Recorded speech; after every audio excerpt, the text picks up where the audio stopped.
Just do it already.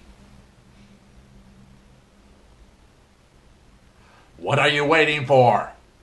You know what they expect. You know what I expect. You can't talk about this franchise without doing it. It's a YouTube rule. What are you waiting for? Do it. Just do it. Do it!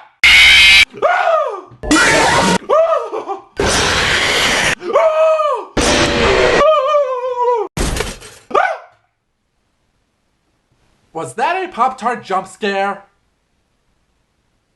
Why? Oh God, it's so scary. Me die now. Ladies and gentlemen, boys and girls, people of all ages, my name is David Popovich, aka the Bookworm, and welcome to Bookworm Reviews. Sit back and relax as we dive into Five Nights at Freddy's The Silver Eyes by Scott Cawthon and Kira Breed Worsley.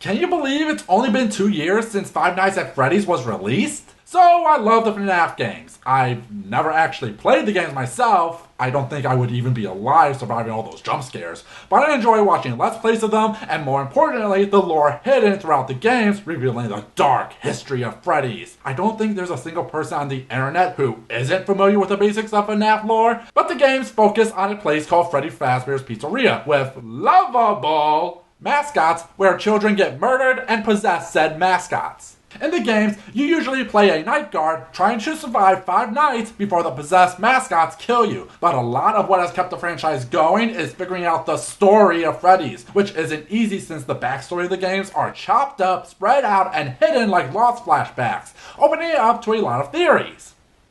Game theories! No, I don't feel ashamed doing that. If you want to dive more into the games or lore, then just look around YouTube. You will not find yourself short on videos talking about it. But we aren't talking about that.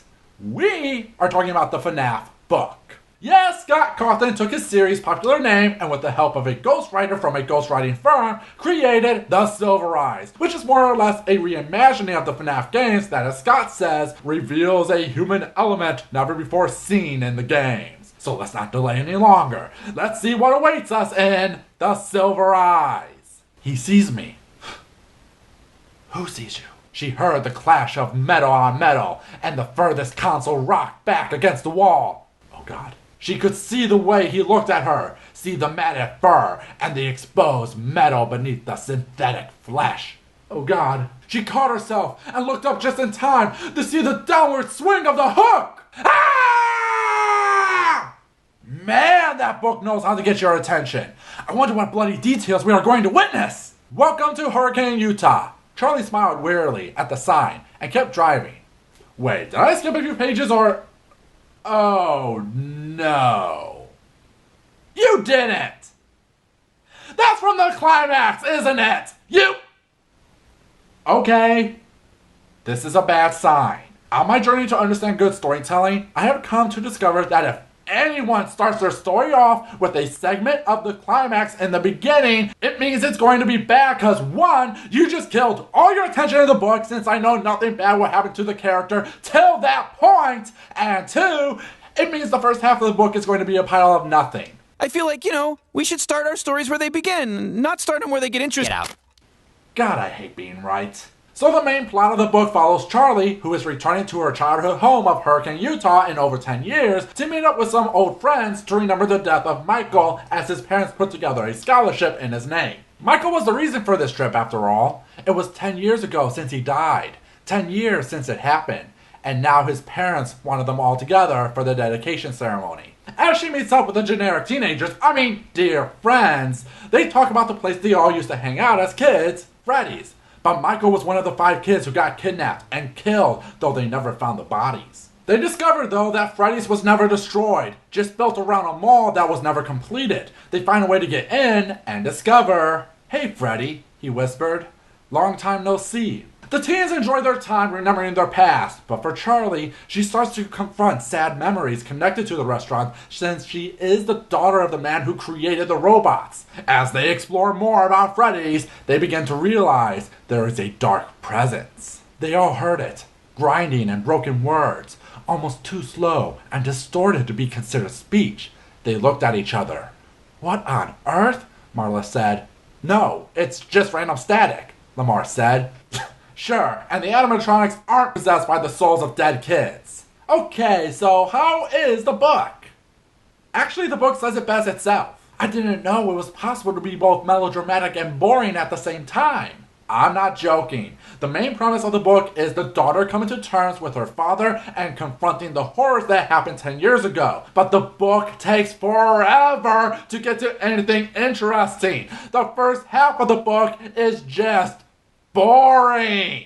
We are introduced to over 7 main characters, and they are the definition of two-dimensional. They are simply not interesting.